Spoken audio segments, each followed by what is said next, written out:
Bienvenue aujourd'hui dans la petite DEF Agile. Aujourd'hui, nous allons parler du Management 3.0. Alors, qu'est-ce que le Management 3.0? C'est une bonne question et je vais tenter d'y répondre parce que la réponse n'est pas si simple que ça.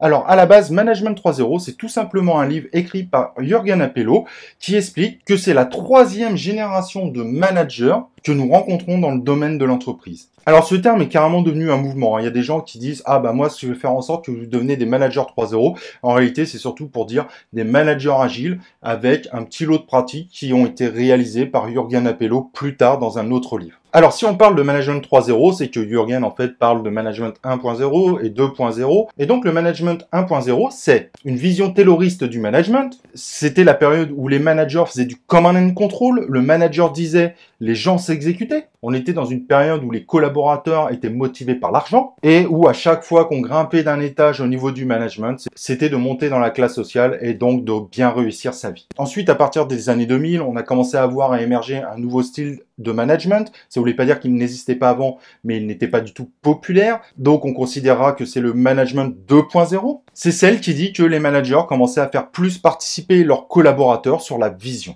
Et même s'il y avait encore une hiérarchie assez forte, malgré tout, il y avait plus d'écoute des collaborateurs. On peut d'ailleurs dire qu'il y avait toujours un command and control, mais qu'il était beaucoup moins fort qu'avant. Et le management 3.0, qui est en fait un management agile, dit qu'il faut un équilibre dans les relations entre les collaborateurs et le manager, tenter de définir des objectifs ensemble, amener à la responsabilisation des équipes et à leur autonomie, ne plus faire de command and control, tenter de motiver les équipes, d'amener à l'initiative et d'accepter le droit à l'erreur. Cette notion de monter hiérarchiquement me fait monter dans la classe sociale est de moins en moins présente dans la tête des gens.